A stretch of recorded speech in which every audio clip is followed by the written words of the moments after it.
Matt Fradd is an internationally acclaimed evangelist, author, and podcast creator. He is the founder of Pints with Aquinas, the immensely popular podcast with almost 800,000 followers, which has just recently been picked up by the Daily Wire. He was on campus to speak to our students about his latest book, Jesus, Our Refuge. We invited him to the studio to discuss the cultural landscape, the state of Catholicism, and his newest position as a voice for the Daily Wire. Benedictine College is transforming culture in America, one conversation at a time. From our studios in Atchison, Kansas, these are the Benedictine Dialogues. All right, Matt, welcome to the Benedictine Dialogues. Thank you for having me. Yeah, it's great to have you here on campus. I've known you via social media and other acquaintances for many years. It's really great to actually meet you in person. Thank you. Yeah, it's really good. I often find that I'll see people online so much that then I meet them and think we've met before. I think I thought that today. That's funny. Well, I know eventually I want to talk to you about the big news of your new role that you're going to be taking on. But to start off, I thought I'd love to hear from someone like you who you've been an evangelist, an apologist. You've been working in the church for, 15, 20 years, something like that. I'd love to get your take on kind of the current landscape of the church. How are we doing? Is there, the division is obviously felt, but I often wonder how much of that is online versus in real life. Kind of what's your thoughts? Yeah, it's hard to know, isn't it? If you spend a lot of time online, you think the world is one way, and then you go out and communicate with people and think, must be entirely different. So I'm not sure. Well, I think there seems to be a resurgence or a reinterest in looking into the Catholic faith. And why is that? Well, obviously the new atheism had its day, and I think it was shown to be not as intellectually rigorous as it promised.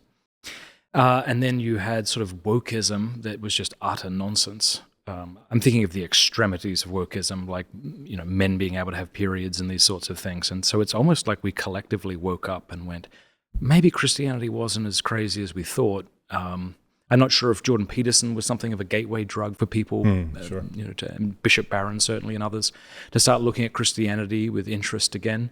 But you can't live a meaningless life, especially if there's no good reasons to think that it's meaningless. If there's compelling reasons to think that God exists and that Christianity might be true, then certainly you should give that a listen before adopting a sort of absurdist view of the world. So I think a lot of people are returning to Christianity. One thing I want to encourage in myself and other people, and I'm sure you do too, is a desire for our own sanctification. Online is a dangerous place where we can jump on bandwagons, point at people, make fun of people, mock people. I remember it was Matt Walsh who said if the internet can choose between mockery and sympathy, we'll always choose mockery. And so there's a lot of that online.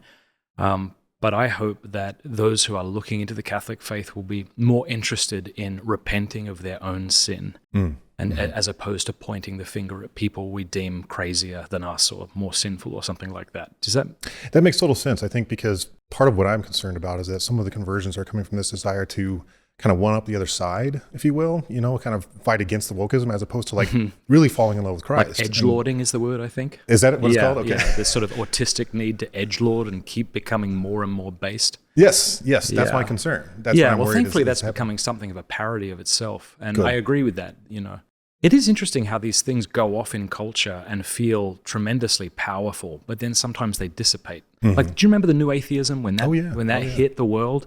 Didn't Absolutely. it? You're more of an intellectual than I am.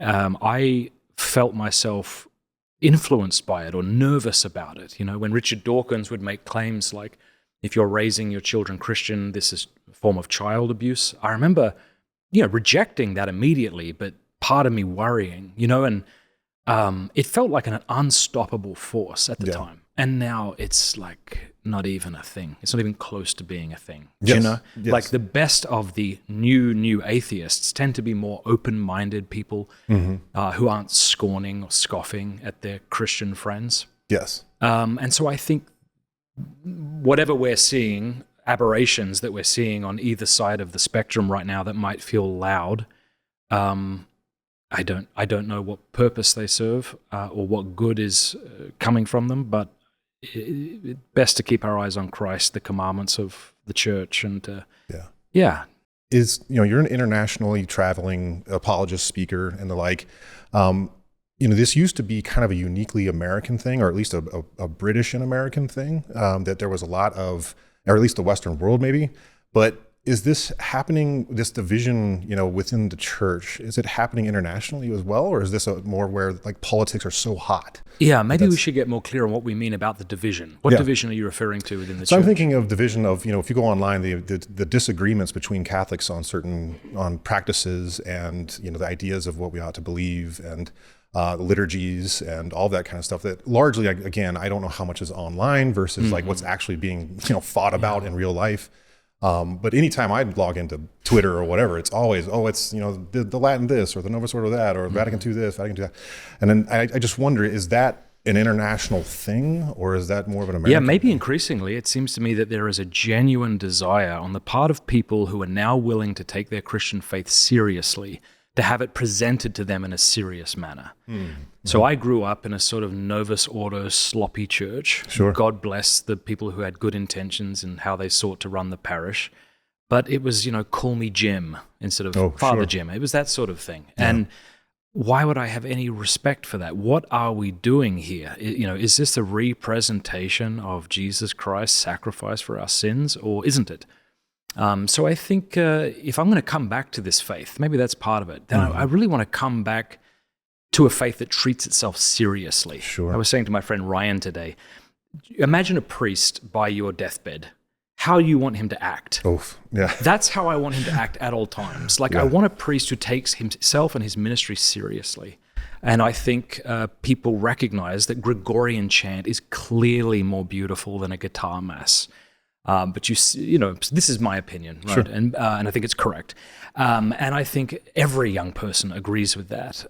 So I think some of these divisions might be just necessary until one gives way, but how to do so with charity while loving those we disagree with. I tend to hold to a sort of big tent Catholicism. That is to say, I don't think we should be demanding uniformity where the church permits diversity of opinion or custom. So if somebody tells me, well, because you're a Ukrainian Catholic, which I am, legally, or because you may attend a divine liturgy, that's not really Catholic. I'd say, well, that's not true. And or if you said the Novus Ordo Mass is invalid or something, or that you must pray the Holy Rosary every day to be a good Catholic. I think whenever we demand things that the church doesn't, that's not a good thing. I 100% agree. Yeah. Because I think that I always think of Chesterton's idea of the playground, right? And you've got the fence that the children can play right up to the fence, and they're still within the fence. They're not breaking the rules. So oftentimes we have maybe sometimes personal experiences or personal opinions that are true, but the church allows for a lot of variance with how we practice our faith, with how we become sanctified. So sometimes I do worry that the online thing is just people with very clear opinions on how things should be done. And being online, it's easier to kind of curate your experience. And this is true of every sort of niche and genre. If I'm online and my feed starts pitching, I don't know, Metallica videos to me and I'm into Metallica or something, and then all of a sudden my feed looks a certain way. Well, there's something about that online Catholicism or online Orthodoxy or online Protestantism where you can kind of curate the way you wish the church to look.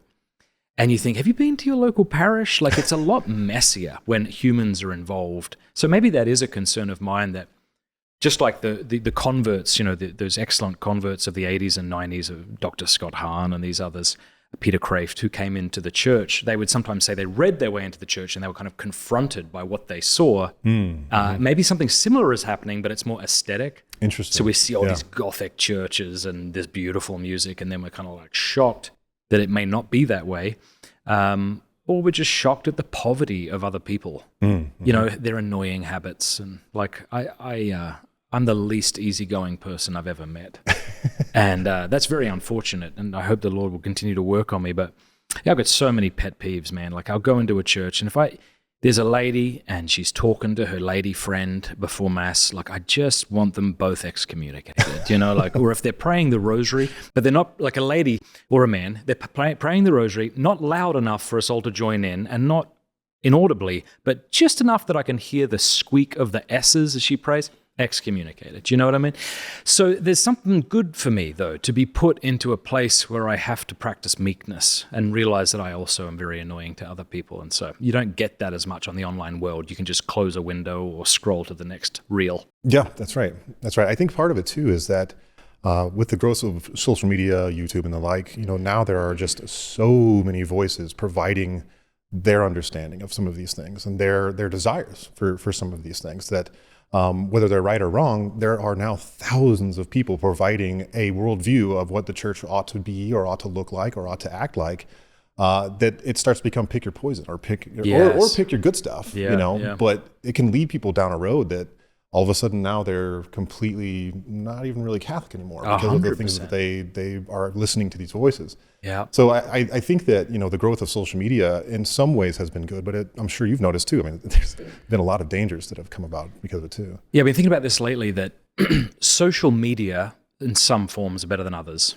Some platforms are better than others. Might do to our social nature what pornography does to our sexual desires, namely inflame and pervert them. Mm-hmm.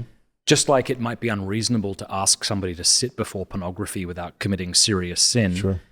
And I'm not saying that social media is intrinsically evil in the way that pornography is, but I think the analogy has to do with the effect of it, right? So just like it might be just not helpful or not reasonable to expect somebody not to commit serious sin while looking at pornography, because you can think of reasons one might look at pornography that are legitimate, such as law enforcement or something, right? You see?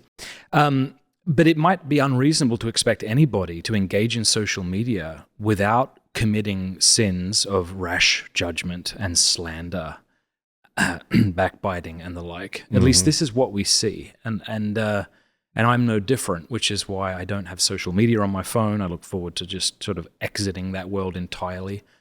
So I'm not saying that you can't use it effectively, but I think the majority of people can't. And when you read what Thomas Aquinas has to say about the gravity of sins like slander and detraction and rash judgment, it seems to me that many Catholics treat certain sins with seriousness, like pornography, say, self-abuse, and thank God they do. But we sort of don't seem to care about other sins. It sort of seems to just draw the poison out of us, and all of a sudden we're saying things we shouldn't have said. And now that we've said it and there's an audience, we need to double down on what we've said so we can seem strong and this sort of thing. So. Yeah. Yeah, and then from there, talking about more inner church stuff, but now kind of a broader cultural reality and the division that we are feeling there. It's an odd moment now because I do think the pendulum from the woke realities is swinging now to the other side. And it seems to me like the division is still very much there. I mean, there are now assassinations going on. There are all kinds of very scary things going on. But do you, in your work, see some of the healing that's also happening in the country as well? I mean, I see it on a small scale. I see the work of, say, Dr. Bob Schutz with the John Paul II Healing Center, my good friend, Sister Miriam James, my spiritual father, Father Boniface Hicks, Benedictine. I see the work that they're engaged in, and it gives me a lot of hope. But, humility rarely goes viral. And I think that's true of deep inner healing. Sure. Like what goes viral is like the sassy takedown attempt you just did on your ideological opponent. That's not big on Twitter, but I am encountering a lot of people who are finding intimacy with Christ and finding that intimacy is bringing about real efficacious healing in a way that's like impacting them and everybody around them in real ways. And that's really beautiful. Yeah. And that's just like has to be linked to Christianity. Christianity cannot be merely, and it isn't, a philosophy of life or a moral system. It is, of course, the most intelligent of philosophies and the most beautiful of moral systems, but it's principally a person who we're called to experience intimacy with, and that this isn't something that's relegated for the saints, but it's something like we're all called to.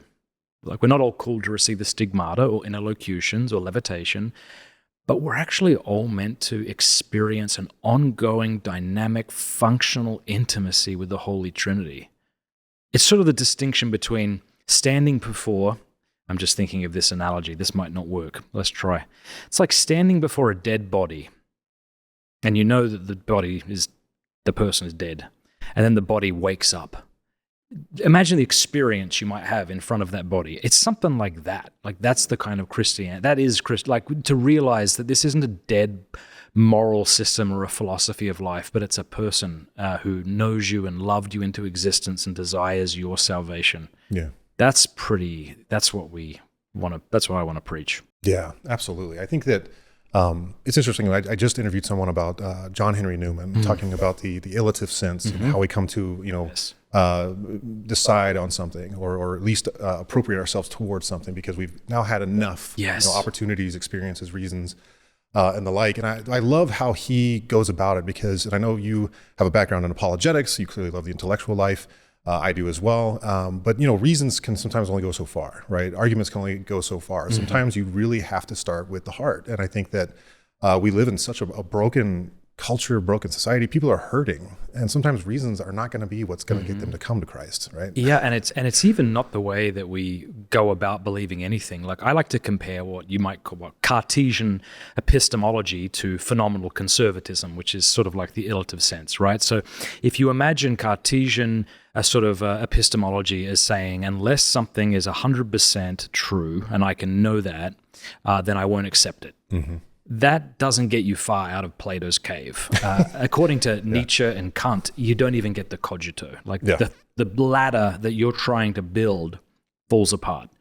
Whereas if you just sort of treat religion the way you treat literally everything else, namely, if I've got some good reason to think something's true, that at least gives me some justification for thinking the thing's true, and I'm within my epistemic rights to go on believing that until I'm given reason to think I'm wrong. Like that's how I live my life. Like if you pressed me now on how convinced I am that my wife is not a Russian spy, I don't know, like 3 questions in, I wouldn't know what to say to you. I know she isn't. And if you press me to give you good reasons, I wouldn't have it, and I don't need it. Yeah. It's sort of like that with solipsism. It's sort of like that with the brain in the vat sort of thing, where it's like, I have no good reason to think these other fantastic sort of possibilities are true, so I'm not going to bother myself with them.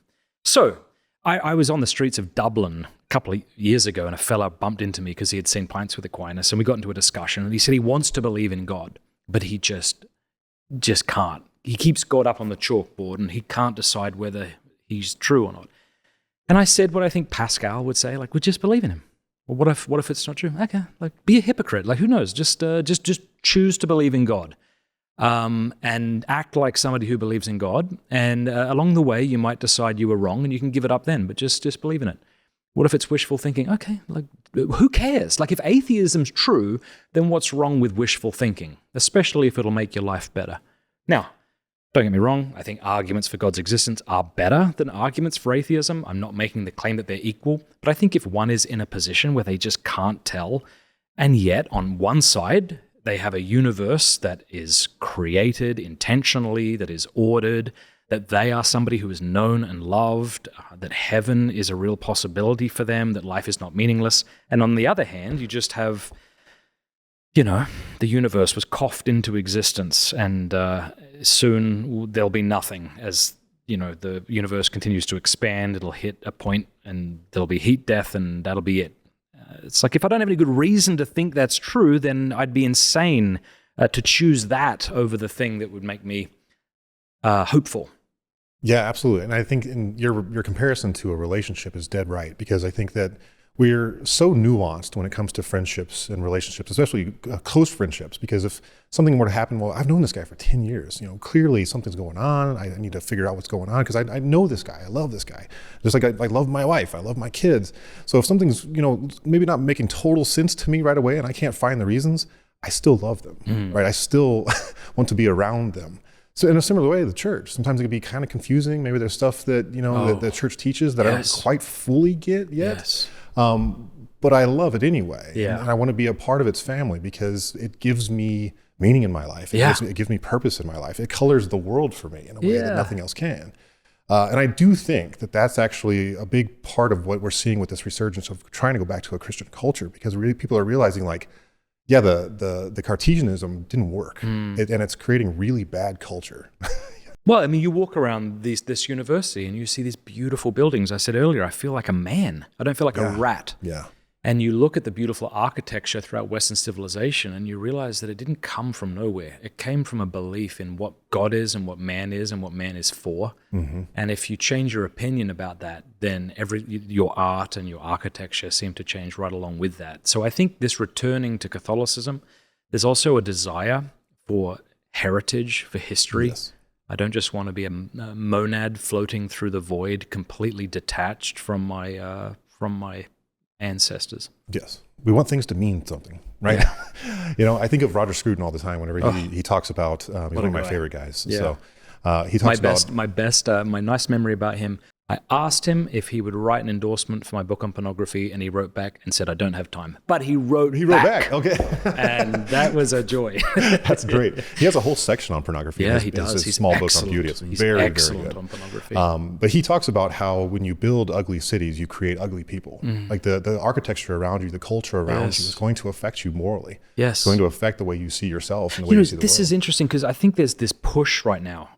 I just saw this in passing, so I may not have all the details right, from the White House encouraging people not to dress like slobs in the airport. Really? How people show up in pajamas, and it's always disappointing. And I thought, well, that was a good point superficially, but like when you are jamming people into a container where you can't even use your elbows, like you're a bigger fella than me, what's it like being put in a middle seat on an airplane, right? It's almost like, just to your point, like if you're going to treat people like rats, like why do you think we would naturally dress with a sort of dignity? Exactly. Yeah, you have no excuse at this school, though. People should be dressing with dignity. Yeah. We have plenty of space. Yeah. I always think also of Christopher Dawson that talks about, culture is downstream from religion, or at least downstream from what you would call the cult, right? And he's talking about ancient cults in particular and the kinds of things that would come about because of it. But then eventually he gets into what Christianity created and the kind of culture that was downstream from it. And oftentimes now we think actually religion is downstream from culture. Right, we start with culture and then we kind of bring it into religion, but really it's what you worship that is the kind of culture you're going to create. So if we're not having good movies, we don't have good music, we don't have good literature, it's because we're not worshiping the very thing that can create those things, can inspire us to those things. I also wanted to talk about a little bit of the issues going on in the culture when it comes to relationships, especially between men and women. Right, we've got a bit of a divide, and I actually just recently saw a new Pew study that was talking about a major decrease in senior and high school girls in their desire to get married ever. So it's dropped by like 13% in about 15, 20 years. Pretty significant. Whereas the guys, it stayed decently steady. And I know you've interviewed people from all spectrums and all over the country. Any insights into like what's going on? Yeah. I laugh because I think it was about 3 years ago that I decided to stop giving dating advice. Oh, sure. Because everyone younger than me looks at me like I'm a complete out-of-touch boomer who clearly has no idea what's going on outside of these walls, and I came to agree with them. I guess I don't know what's going on. It seems to me that both men and women are in a pretty bad place. And I think for a long time, we've sort of both men and women have pointed at men. And I think you can only do that long enough for the pendulum to swing. And like there's plenty of reasons to sort of impugn women, young women, who maybe a lot of them couldn't even be 10% of the mothers we had, and they're expecting something. So I think men are right to be disappointed at the women that they encounter. Not always, but sometimes. And I think so too. You can understand why women might be disappointed in the young men that they meet for different reasons. It seems to me that a woman who hates men is a woman who's been with too many of them, and a man who hates women is one who's been with none of them. Do you see? Yeah. I don't know what that really is, but when I find these fellas railing on the internet like 12-year-olds screaming into their Xbox headsets about the state of women, I think you've never been you've never had a meaningful relationship with a woman, and that might not be your fault, but it might be. Whereas when there's a sort of resentment in women towards men, it's because they've been hurt too many times. So what's the solution? I don't know, man. I mean, I'm an old man. I grew up in the 80s and 90s, and my only options were the people in my town. I didn't know of any other options. Now, of course, I ended up meeting my wife doing missionary work. but I don't envy the experience of having seemingly endless choices. They're not. No, none of them would have you, but it seems that they might. And this idea of keeping your options open seems like a pretty bad idea for different reasons. So I have no advice for young men or women, but good luck. Because marriage is a very sanctifying experience. I've been married for 20 years next year. Congrats. And I really like my wife. But we've had a lot of struggles and sufferings, and it is purifying, and it is a difficult vocation.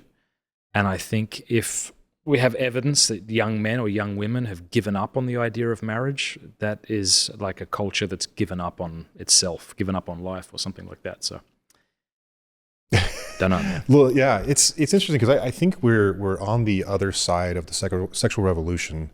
And while the actions are still consistently there, the motivation's now gone, if that makes sense. So this desire for liberation or this desire for some kind of freedom, we're kind of tired of it now. We don't want that anymore. But the actions, the habits are still in the culture. It's still in the waters we drink. But we can't stop that. Like that's a very, very difficult thing to just kind of put a dam in the way and say, no more of this. But I don't think the excitingness of what they thought they were accomplishing, even though now it's very clear that they completely messed up a lot of our culture with the idea of liberation. But it's not even like we want liberation anymore. We just are bored. Yeah. And we find these little small instances to maybe get a little excitement out of something, Yeah, because that's the only thing we have. I'm massively pessimistic about the future. I mean, as soon as sex robots come out in approximately 5 minutes, like I think we're done. Yeah. So I don't have any words of hope or optimism About that, yeah. No, I'm really. I think it's really dark, and I don't know what to do except try to redirect my mental energies and sympathies and concerns for those who are proximate to me and those who are under my care. Yeah. Whether it be my wife and children and local friends, parish, community. That seems to be the way I'm handling it. And I'm distancing myself increasingly from politics. I keep hitting it into a corner. I want nothing really to do with it. Not because it's not important. Sure. But because the caliber of it online leads me to, I don't know, not a great place. Yeah. I always think of T.S. Eliot, who said that, and he really kind of pointed to World War I and World War II, but that something shattered. Like whatever was whole in our culture or whatever was whole in our worldview broke. And now we can find pieces of what was whole and try to pick those pieces back up. We may never be able to create that wholeness again, but you can at least go find the pieces. And that's what I think of, like, yeah, it's the small things. It's the small ways of being able to help maybe, young people find each other and realize that you can do this and that there is real intimate love out there waiting for you for the rest of your life, But it takes person to person to be able to do that. I don't think we can do it on a national scale. Yeah, we can't. Maybe I don't know how to stop the complete collapse of Western society, which I think's already happened. Maybe, but I can love my wife well and have children with her and raise them well. And I'm proud to say I like my kids. Yes. They're really funny and interesting and clever and just delightful. And I was always told I wouldn't like my teenagers. Yes, I was too. Everyone told me I love that. them. The day I got married, a woman in a bagel store, one of my groomsmen and I went to a bagel store and she learned that I was getting married and she turned around and went, "Run." And I thought that was deeply saddening. But you can never say, "Oh, I'm different." Yeah. No matter how, it's been 20 years in. Even now, if I said, "No, I actually really love my wife," she'd go, "Just wait." Like that cynicism cannot be quenched. Something like that with kids, just wait till they're teenagers. Like, well, now they are. I really like them. Anyway, so I don't know how to stop the downfall of Western civilization, but I am being called to love my wife well, to apologize when I screw up, to grow in virtue, to be faithful to my prayer life, to apologize to my kids when I hurt them, to be attentive to them. So yeah, I always thought it was terrible advice to tell new young fathers that you shouldn't be friends with your kids.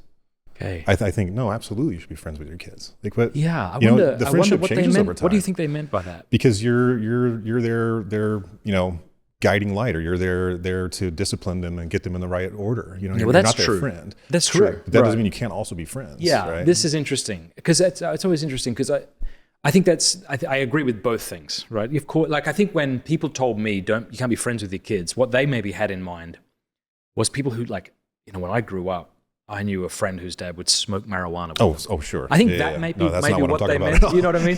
Yeah. No, but I just delight in them. I'm just like really impressed with them. Yes.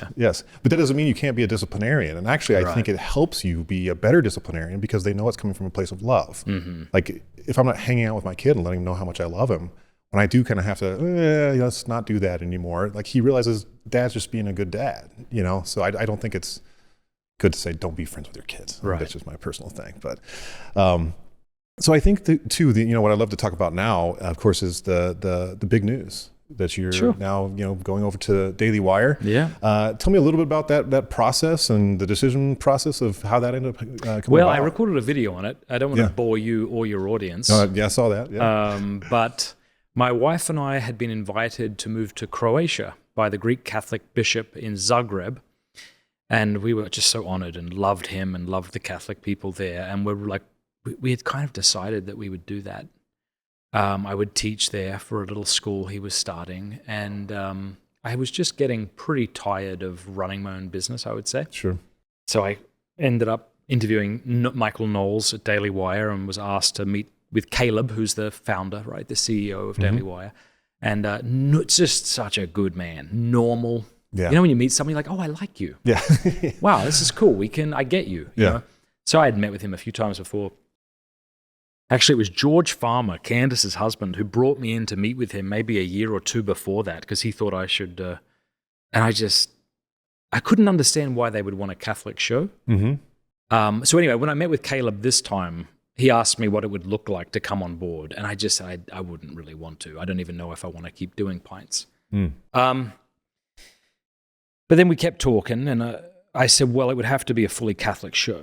Like I wouldn't, if you were saying to me like behind the scenes, obviously you can't be Catholic. Like you can interview some Catholics, but obviously it has to appeal to our broader Christian audience. If he said that to me, I absolutely would have said no. Yeah. He said, no, we want it to be exactly what it is now. Wow. Now, I don't even think this is cynical. I just think, they're open capitalists. I think they realize that Catholicism is hot right now and they can milk it. Sure. And I'm okay being milked. That's great. That's going to go well. I remember I was meeting with the COO over there, wonderful fella, but he said, what can I help? Like, what do you want? This is after we had agreed to it. What do you want to do? And I said, I want to preach the world for Christ and invite everybody to join Holy Mother Church. He said, okay. I said, are you Christian? He went, no. And I went, all right, well, that's what I want to do. And he said, well, I can help you do that. So that's it. It's really excited about the opportunity. And the more time I spend with the folks there, the more excited I am about it. Yeah, that's great. I really, like, if I'm just there for 3 years, or say, and I have a larger platform to be able to invite people to become Catholic, I'll be thrilled. That's awesome. And as soon as, if Catholicism is no longer hot and they'd like me to leave, that's fine. Keep preaching. It's really fine. Like my wife and I will go somewhere else and do something else. Yeah. So with the decision between, within the Catholic world, as you know, there's kind of Catholics creating content for Catholics, right? Mm-hmm. There's a lot of that. But what I love about this decision, and I'd love to hear kind of your thoughts about it, is that there's this switch that happens, that now there's a much broader audience. And really, that's where you're preaching. That's where you're trying to reach. Here's an example. So when will this be going out, this show? Do you know? It'll be the first week of December. Okay, so here's what's really cool. And I know there's a lot of people who are really frustrated with this decision that I made. And I can understand if people were to say, I hate that you're joining a big corporation. I really doubt you're going to maintain your voice. I doubt that Pints with Aquinas is going to be the same podcast. I'm really nervous. If somebody said that, I would fully agree with that sentiment and wouldn't understand someone who didn't have it. That makes complete sense to me. Yes. Like if someone I was watching regularly, like Brian Holdsworth or Trent Horn, was about to join some company that I knew nothing about, I'd be really nervous. That I think is fine. What I don't think is fine is the slander of, well, I hope you got more than 30 shekels. Now, the first time I saw that, I actually thought it was very clever. And I was tempted to say, oh, way more. the 8th time I saw it, it just feels like a regurgitating slander, really. Yeah. It's slander, actually. And since slander's a serious sin, you should be really careful before you do that, you know? Yeah. So if somebody says, well, you've sold out, well, that means something. It doesn't just mean you're making more money now than you were, because I am, and I'm glad to. Sure. It means you're compromising on your beliefs. That's what they mean. And I'm not, but even if I were, you're actually not in a place to know that. So to accuse me of that is rash judgment at best, you see? So I look forward to convincing people of goodwill that Pints will be exactly as it has been. And here's what I'm getting to and why I asked you when this is going out. The very first episode we're doing is going to be a big interview with Dr. Scott Hahn. We've got this beautiful set that we've created. It's going to be all about Christmas, all about Catholicism, and it's going to be Daily Wire's only giant Christmas episode. Wow. I don't know why that doesn't excite you. That's awesome. I mean, obviously it's because the Jews are just trying to warm you up so that they can somehow subvert you. I'm joking. But this is the kind of stuff you hear online. You're like, okay, well, there's no way to argue against this. This is silly. But one thing I would say to people of goodwill is, okay, suppose I haven't sold out, and suppose I can reach more people now than I've ever reached before, and that the show will remain as it's always remained. And of course, people might like the show, they might not like the show. If they didn't like it then, they won't like it now. But if they did then, well, what if I could reach more people and it wouldn't change in the way you're telling me it's going to change? Like, I'll get political or be controlled by the Jews or something like that. Like, is that exciting? And I think some people would say no. Like some people would rather me sound like Nick Fuentes on day one and just hammer Ben Shapiro constantly and convert nobody than do what I've always done and by God's grace and this elevated platform convert 1 million souls. They would probably rather. Now, I think that might be the loud minority. I think most people are people of goodwill. Mm-hmm. They aren't people who spend 24 hours a day online, and they would say, no, of course. Like, if this is going to be as it's always been, we're thrilled for you. Yeah. So I've got a lot of that as well. And that's awesome. So. Well, the way I see it too, I mean, if the more we can get the gospel to more people, it's worth the sacrifices. I mean, that's just the reality of it. It's worth sacrifices. It's not worth some compromises. Right. So so long as I don't choose to do that. Yeah. And that was part of the negotiation process. Like, I kept coming back to them even after the third meeting. I remember saying, okay, I don't understand. Like, why do you want a Catholic podcast? Yeah. Why not just find some young guy, like, who's hungry? I'm not hungry, I'm old, I'm tired. Find some young fella, build his platform, have him interview whoever you want to interview. So it took a while for them to convince me that they really want to do this. Wow. And so I'm really jazzed, genuinely excited. A lot of prayer went into this, a lot of talking with my spiritual father and praying with my wife and consulting really trusted advisors. So we'll see what happens. Awesome. Yeah. I'm excited to hear too that your concern about politics being the leading role here, because I'm just happy that a truly Catholic show is going to get a bigger audience. I don't know if I'm allowed to share this or not, but I will, and we'll see what happens. Many people, maybe myself included, thought that Daily Wire told Jordan Peterson to become more political. Oh, really? But since I'm now in the know, it's actually not at all that at all. Really? It's kind of the opposite. If anything, it was like, hey, what if we did those things, the psychology stuff? Yeah. So I think what happened was Jordan felt that he saw the demise of his own country, Canada, and saw what was going on and felt compelled to speak. But he certainly wasn't compelled by the Daily Wire. Wow. So I think people saw him join the Daily Wire, get super political, and then look at me about to join and go, oh, please don't do that. I see. And I fully agree with that sentiment. I have no desire, nor does anybody have any stomach to hear my stupid half-baked ramblings that wouldn't be helpful or coherent. Awesome. Well, one last question that we ask all of our guests, and it's kind of a big question, but it's the mission of the college is to transform culture in America. And so we always ask, if you were to have either a student in front of you or someone that you wanted to offer a little mentorship on how they could transform culture in America, what would it be? Yeah, it's so unimpressive. I don't. It's not a big goal at all. I don't know what else to say except that it's got to begin with what's under your control. You know, you've heard of the circle of influence versus the circle of concern. Sure. And when we concern ourselves primarily with what we cannot influence, our circle of influence actually shrinks because we're not investing in time into the thing that we could have controlled. Yes. Yeah.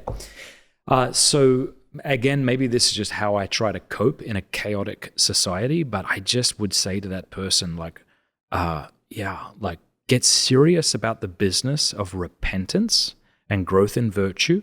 Surround yourself, let's say it's a fella, with good men, preferably those who are better than you, who can encourage you and motivate you to be the best that you can be.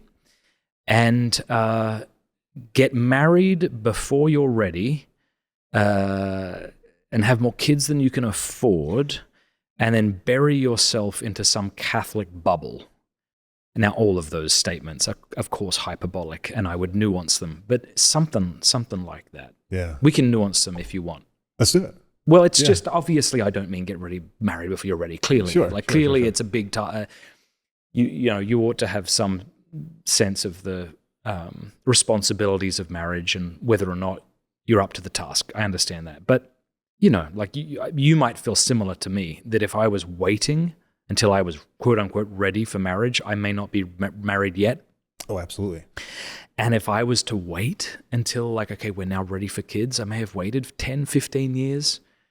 And I also think when we talk about bubbles, I think this is pejorative. Mm-hmm, mm-hmm. And it's just how humans have always lived forever, actually, to live around like-minded people who share their loves and their hates and their faith. Yeah. And so I think you should definitely do that. Yeah.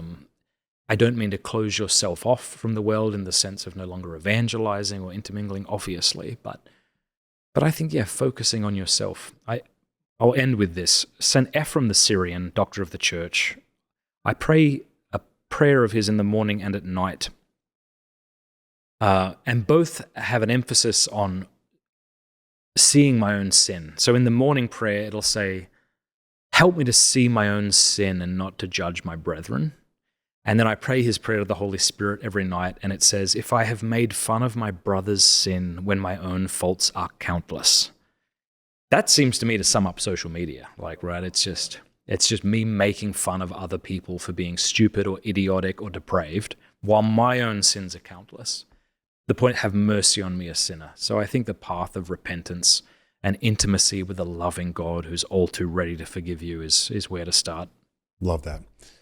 So all that I would say, it's take risks, right? Be willing swing to take for the fences. Swing for the fences. Yeah. Jump into life 2 feet first. It's perfectly fine. Now's the time. Jump into a faith in God 2 feet first. Yeah. Like all the things that bring meaning to your life. Don't let safetyism get in your way. Yeah, and dream big, right? Read the writings of Jose Maria Escriva, right? Yeah. Like what I said to that COO, I didn't say I'd love to maybe convert a few people if it's possible. It's no, with God's grace, let's win the world for Jesus Christ. And my executive producer, who's now with me, Maria, beautiful woman, she loves Jesus Christ. She just texted me the other day. And she's like, I think you need to be spending time in adoration and reading, and I will too. And we just need to give this to Jesus Christ. But this big mission of how many souls could be reached for Christ? Yes. I see that in Bishop Barron. I see that in Ascension Press and others who are let's just proclaim Christ to as many people as possible. So dream big, swing hard, stay humble. I love that. I also love the idea of what you can control, because sometimes I've seen where there's such a big concern about the world mechanisms and what's going on, who's controlling what and what's going on. And I'm like, yeah, but the only thing you can actually do is what's in the same roof. That's Mm-hmm. Yeah. You know what I mean? Jason Whether Everett, it's the church or your home, yeah. that's... Jason Everett put it this way when we were talking about the corruption in the church or something like that. He said, all right, suppose I tracked down went down every rabbit trail, and I finally got to the bottom, so that I myself have a complete and full understanding of the state of the church, the corruption in the church, etc. Then what? Unless I'm in a position to actually effectuate some things, when I die and stand before our Lord, I have to give an account of my life, of every word I have misspoken and so on. And so that's the business that seems uninteresting to us, but that's the business that we're commanded to begin being interested in. Yeah. Humility and sanctification. Absolutely. Well, Matt, thank you so much, man. This has been an awesome conversation. Congrats again, on the new role. Thanks. And I'm sure we'll chat again. So I really appreciate it. Thanks. We hope you enjoyed the Benedictine Dialogues, a production of Benedictine College in Atchison, Kansas. To catch all the latest and support our growing platform, visit media.benedictine.edu. And be sure to recommend this show to your friends and family. Help us to transform culture in America, one conversation at a time.